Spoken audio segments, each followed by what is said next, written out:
சற்று முன்பு கிடைக்கப்பெற்ற ஒரு அதிமுக்கியமான மற்றும் பரபரப்பான தகவல் ஒன்று மக்களே. காணொளியை முழுமைக்கும் பாருங்க.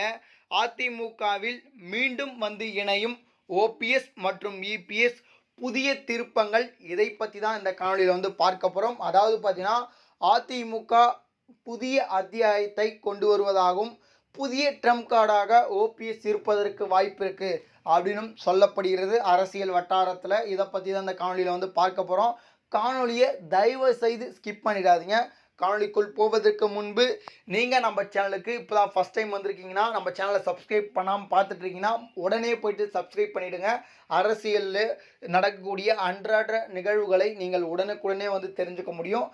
இப்போ வாங்க வீடியோக்குள்ளே போயிடலாம். அதாவது அதிமுகவை பொறுத்தவரை பார்த்தீங்கன்னா மிகவும் பின்தங்கி இருக்கிறது. சட்டமன்ற தேர்தலில் வெற்றி பெற வேண்டும் என்றால் கண்டிப்பாக ஒரு ட்ரம்ப் கார்டு வேண்டும். ஒன்று கூட்டணி அப்படின்ற ஒரு ட்ரம்ப் கார்டு வேண்டும். இல்லை என்றால் ஓபிஎஸ், சசிகலா இவர்களை கட்சியில் இணைத்து கொண்டால், ஓகேங்களா, கட்சியில் இணைத்து கொண்டால் பார்த்தீங்கன்னா வெற்றி பெறுவதற்கான வாய்ப்புகள் இருப்பதற்கான நிறைய இருக்குது. அதாவது குறிப்பாக பார்த்தீங்கன்னா, நம்ம செல்வி ஜெயலலிதா அவர்கள் மறைவுக்கு பிறகு 4 ஆண்டுகள் நம்ம எடப்பாடி பழனிசாமி ஆட்சி செய்தார். அதற்கு பிறகு அதிமுகவிலிருந்து முழுமையாக நம்ம பன்னீர்செல்வத்தை ஒதுக்கி விட்டார்கள் அப்படின்னே சொல்லலாம். இந்த ஒரு சூழ்நிலையில் பார்த்தீங்கன்னா பன்னீர்செல்வம் நிறைய முறை சொல்லிட்டார், கட்சியில் இணைவதற்கு ஆசை இருக்கிறது. ஆனால் பார்த்தீங்கன்னா கட்சியில் நிறைய விதமான குளறுபடிகள் நடக்கிறது அப்படின்ற மாதிரி சொல்லிட்டாரு. ஆனால் பார்த்தீங்கன்னா இதனால் பார்த்தீங்கன்னா நம்ம பன்னீர்செல்வம் கட்சியில் இணையாமல் இருக்கிறாரு. அது மட்டும் இல்லாமல் ஒருங்கிணைப்பாளர் மற்றும் இணை ஒருங்கிணைப்பாளர் பதவி இருந்தது, அது காலாவதியாகிவிட்டது. பன்னீர்செல்வம் இணை ஒருங்கிணைப்பாளர் கிடையாது அப்படின்னு சொல்லிட்டாங்க.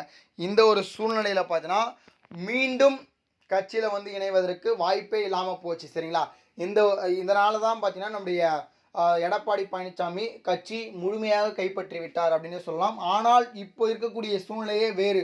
அதாவது கட்சியில் இருக்கக்கூடியவர்களே உட்கட்சி மோதலில் ஈடுபட்டு கொண்டிருக்கிறார்கள். ஓகேங்களா, இந்த நேரத்தில் ஒரு ட்ரம்ப் கார்டாக பன்னீர்செல்வத்தை கட்சியில் சேர்த்துடலாம் அப்படின்றது பார்த்தீங்கன்னா மூத்த முன்னாள் அமைச்சர்கள், 2ஆம் கட்ட தலைவர்களாம் முடிவெடுத்திருப்பதாக ஒரு தகவல் வெளியாகிருக்கிறது.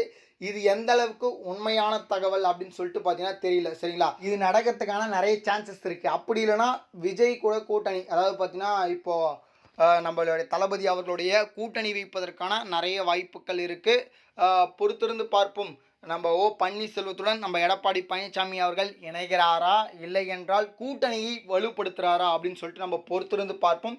இதில் எது பண்ணால் உங்களுக்கு நல்லா இருக்கும் அப்படின்றத மறக்காமல் சொல்லுங்கள். சரிங்களா, இந்த தேர்தலில் யார் வெற்றி பெறுவார்கள் அப்படின்ற ஒரு கருத்து கணிப்போட அடுத்த வீடியோவில் நம்ம பார்ப்போம். நன்றி மக்களே, அடுத்தடுத்த வீடியோவில் பார்ப்போம். இதுபோல் அரசியலில் நடக்கக்கூடிய உண்மை நிலவரங்களை நீங்கள் உடனுக்குடனே தெரிஞ்சுக்கணுன்னா நம்ம சேனலை மறக்காமல் சப்ஸ்கிரைப் பண்ணி வச்சுக்கோங்க. நன்றி, அடுத்தடுத்த வீடியோவில் சந்திப்போம். நன்றி, வணக்கம்.